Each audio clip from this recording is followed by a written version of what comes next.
Hey y'all, it is Friday, 11:45, August 22nd, 2014 a.m. 2 days ago, I can't say I broke up with the girl. I wasn't with her, but I ended it. Any type of communication, I cut her off because she cut me off.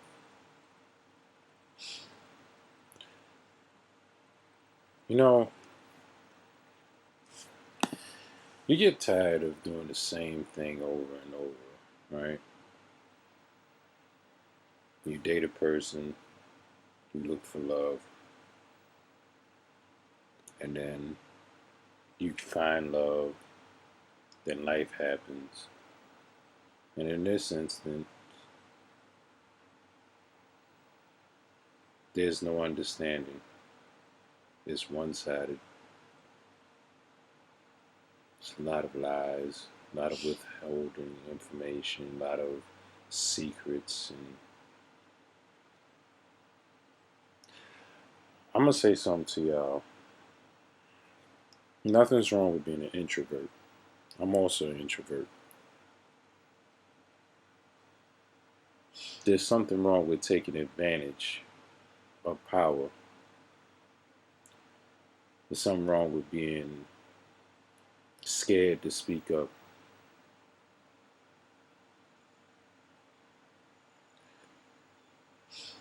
It makes sense now because I have time to think outside of my feelings, because when I'm cutting it off, I do a self evaluation.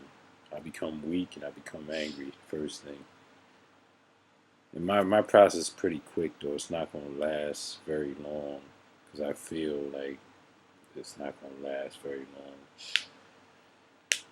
Sharifa, now I understand you. And when you see this in the future, I understood you from day one. And there's a lot of I just wanted to make you happy. And I did. And then life happens. I never smothered no individuals with a pillow. I lied to you one time.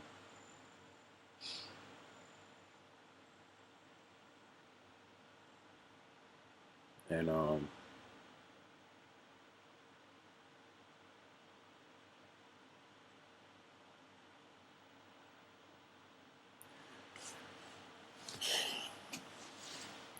you tried, man. I know I try to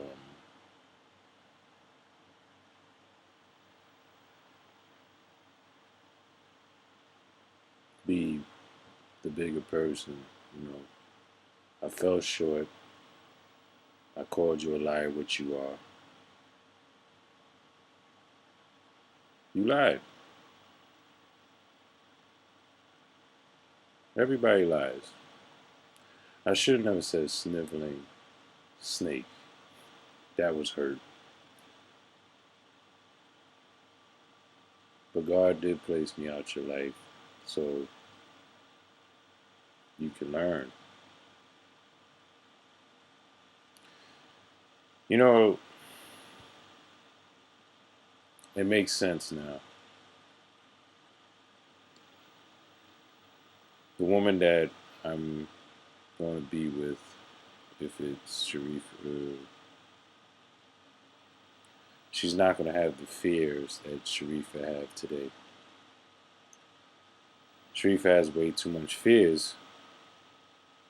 And yesterday I was talking with Walter, and I was like, man, I can't see her happy, man. I can't look at it. I hope that she do not show me anything because I can't see it. Not saying like, oh, crazy. It's just better understanding. When I try to make you happy,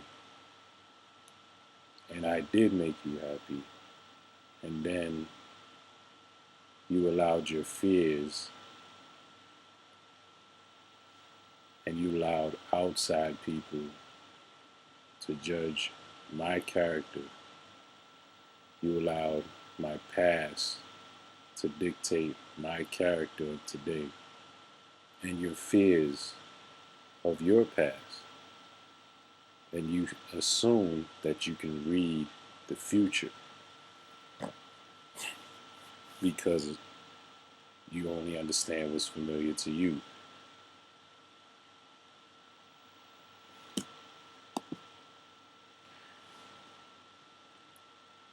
So you hear all these negative things about my past. I hurt you by calling you a sniveling snake, calling you out.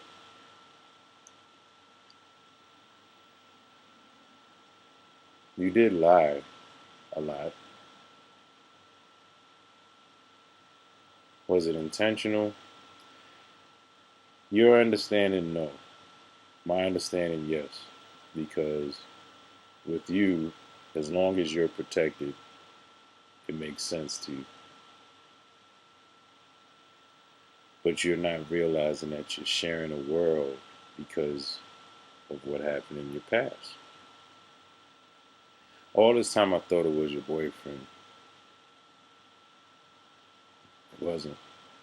It makes sense. You probably did deal with a boyfriend who was also that way, but it wasn't as extreme. It's the house. It's your household. So I look at my brother, and he dealt with the same thing. I look at myself, and I face my fears. Elijah never faced his fears, and Elijah acts the same way as you. Hmm. It's your father. Well, it's a relative, older brother.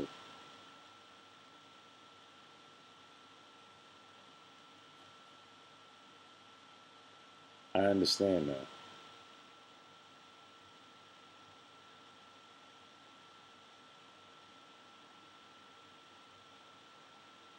It wasn't me, Sharifa. You know it's not me. You know it wasn't me. You said it's not me, it's not you, it's me. And it's so vague to say that. Like, you could have explained yourself, but you didn't. You didn't focus in to think. You just wanted to escape. I wasn't controlling. I moved at the pace that you were saying. Your body was saying something totally different. Now, let me clear that up because a lot of people will think I'm talking about raping and all that stuff. No. When you deprive your body for 28 years and you're craving, you want, your body is telling you the truth.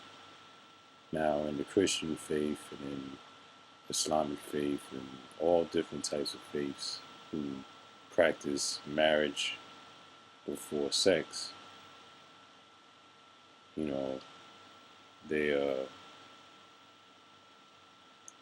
they would say it's a sin. Marriage is not a certificate; it's an agreement of two hearts. It's not the wedding. It's not ceremony. It's not you standing before God saying these words and these vows. These vows is very important because it is your word and you're saying it to God. So that means you can't break them, no matter how harmful. But the thing is, what makes people rush to marriage is sex. People don't get to know the opposite person because sex is involved,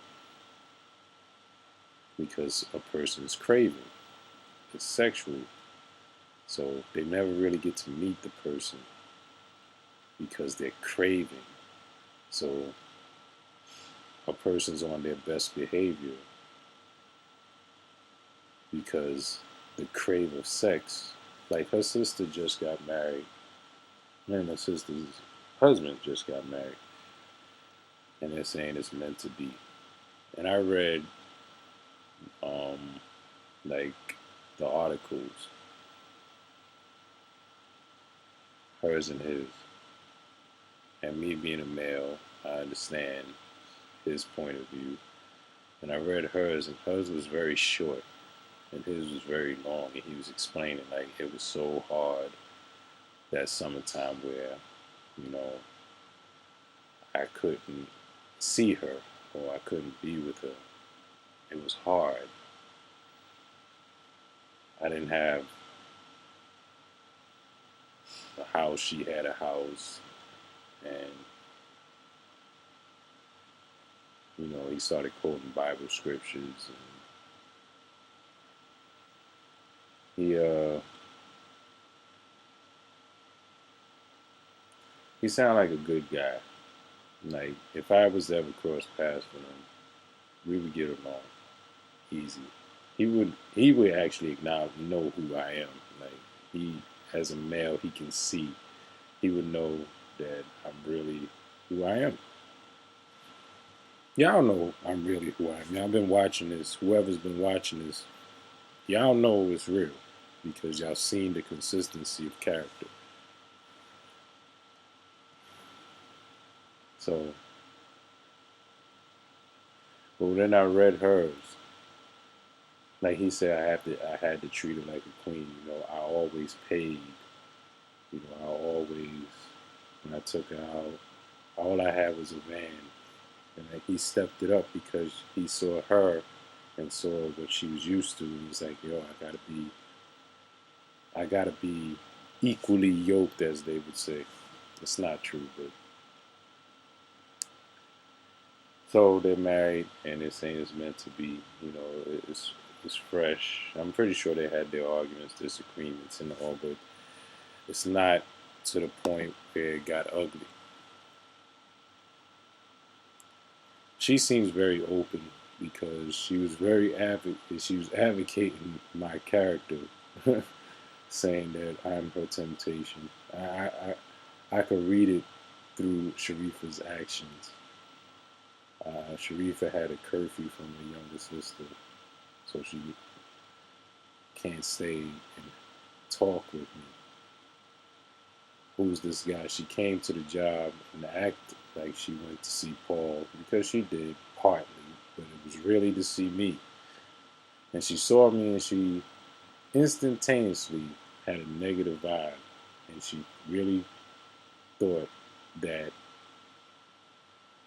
she was accurate about me.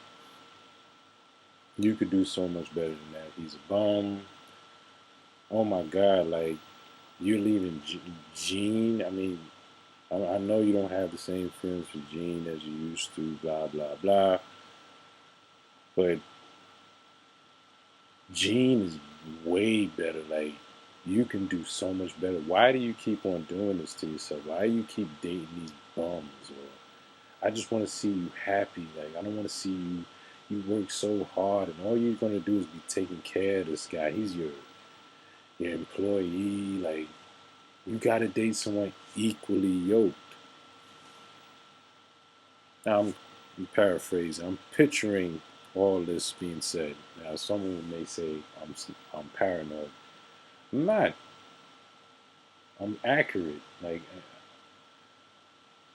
you can kind of see because her character towards me wasn't very welcoming when we first met. Like when I answered the door and she didn't know it was me, she was very welcoming until she found out it was me.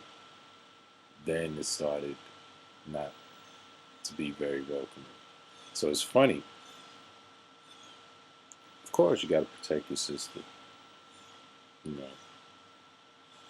You've seen firsthand what she's been through. So I understand.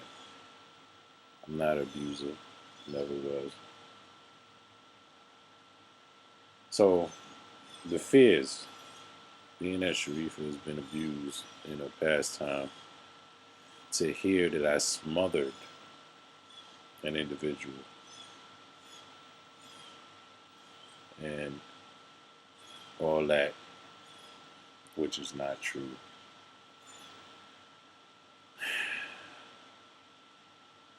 I'm gonna break down exactly what happened, and I wanted to tell her in person. Never, when I hit the individual's back, I used the pillow because I couldn't hit him with my bare hands. At a time when I was hitting the individual's back, I would use the pillow and press it and hit through the pillow. I couldn't, I would do too much damage if I, and it would be too hurtful. When someone needs you, someone pulls a knife on you, someone do, they've been conditioned and they don't know no better. They've just been conditioned animalistically and having patience. Your patience as a human being runs thin. So I first started hitting them back. Then I saw I was leaving marks, and I was like, nah, it's not fair to them because they don't know. So I gotta find a way to substitute where it's not hurting, but they see that it's serious because they're doing something wrong. They're hitting a human being. Now, the thing that, you know, I disagree with, this whole organization thing is where I, they say we teaching them to be independent and be as human as possible. Human beings know not to hit another human being, so that's something that they lack. They know there's consequences. So with one human being, if a human being needs me in the balls, I have the right to hit them back. Now, with these guys, they say you have to have patience. So you have patience, and patience run out with time because there's no progress because they've been conditioned before I got there to handle their issues like that. And there's more. So I never smothered, and when I read the reports and everything, they were right. I used to use the pillow and hit them through the pillow. But then I stopped hitting them. So at the time that they wrote the report, it was a year later because I stopped hitting them. I worked there for 3 years. I would say I hit them for like 6 months. The first year and a half, I was trying to advocate and just push them off, but then it just got too much where they take advantage and they start hitting every time. And once you hit them back, now they know it's serious. So it's kind of like children. But I didn't want to hurt. I really love the individuals, still do. And then I stopped. I said, I'm not going to do it. I'm going to find another way because they're aggressing. So that's when I put them on the treadmill.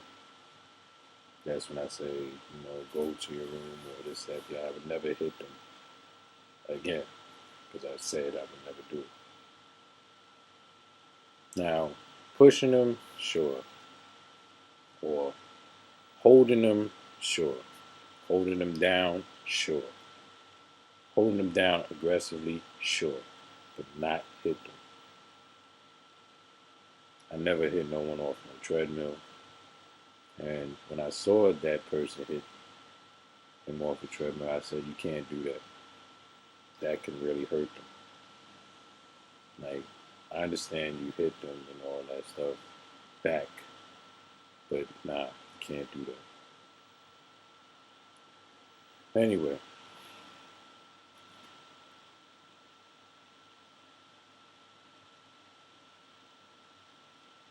so her past of being abused, that surfaced, and she's like, oh my God, smothering the possibility. She knows my character, but she's still afraid because of her past, because her past was very, it's had to be someone who she has unconditional love for, and she's supposed to love, and they was doing this. I thought it was Gene all this time, and it wasn't. Gene's not that type of person. He's a good character. Absent-minded, sure. Good character. But good character. Good guy all around, overall. So when me and her crossed paths, I instantaneously saw that she was attractive. You know, something about me made her focus, and it may have been the fact that I wore the same clothes every day. Not, I come from poverty, but I'm working my way out of it, as y'all see. And I don't have examples, so the mistakes that I made was my mistakes. You know,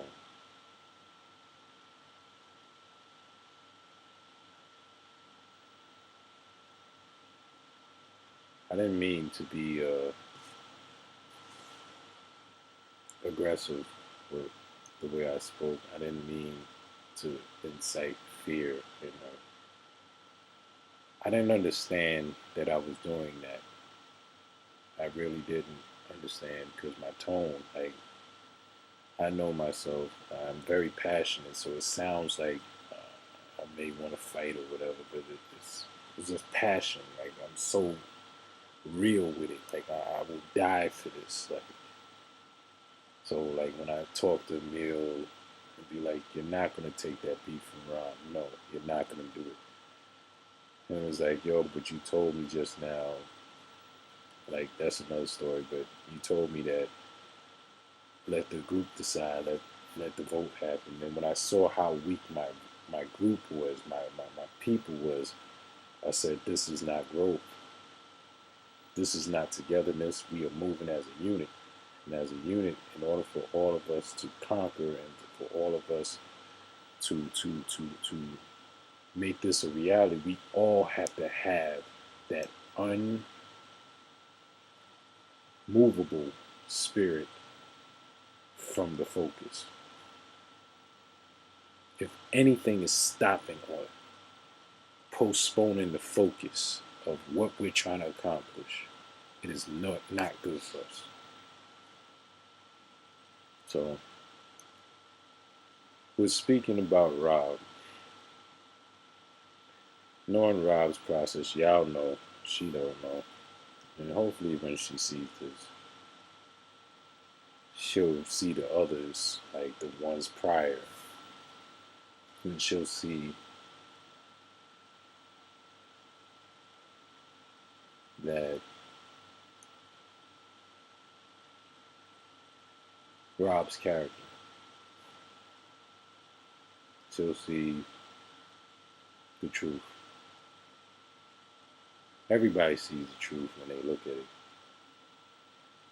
Or his friends even see the truth. And he don't want to look at it because he can't see his truth because he knows his truth inside. So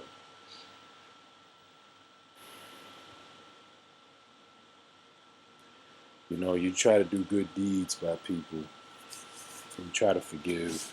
You try to give people the benefit of the doubt. And I was like, man, Rob's gonna like Sharifa. And I remember telling this. I was like, yo, she's fair. We really gonna like her. And then I saw how he responded to that. He knew that I was in love, and jealousy happened again. So Rob knows how to talk to women. Rob knows how to get women to look past his sexuality and all that stuff. He knows what to do. Because when we was at the whole,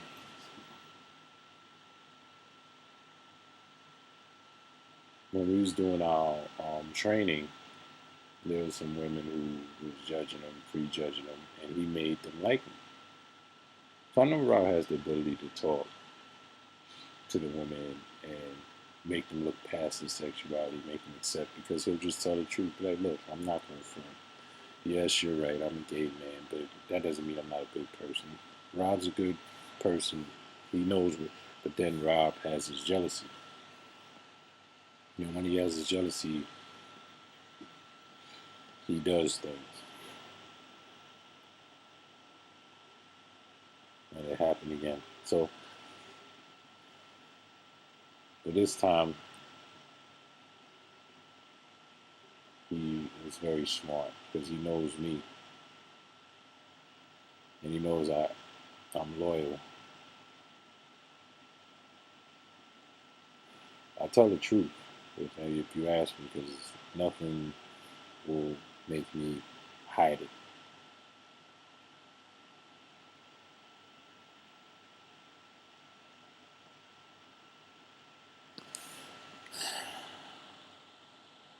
Well,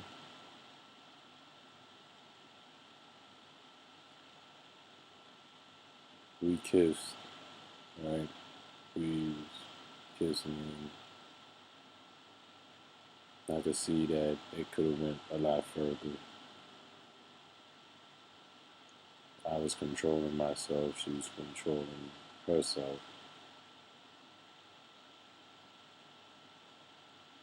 Then she said to me, "No more kissing." I was like, "Is it because the kiss was bad?" She was like, "No."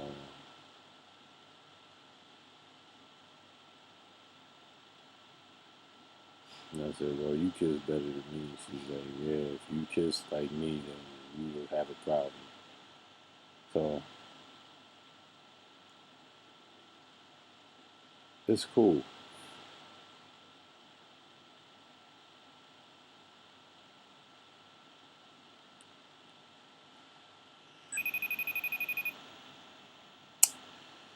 That's Walter, y'all. I will continue this tomorrow.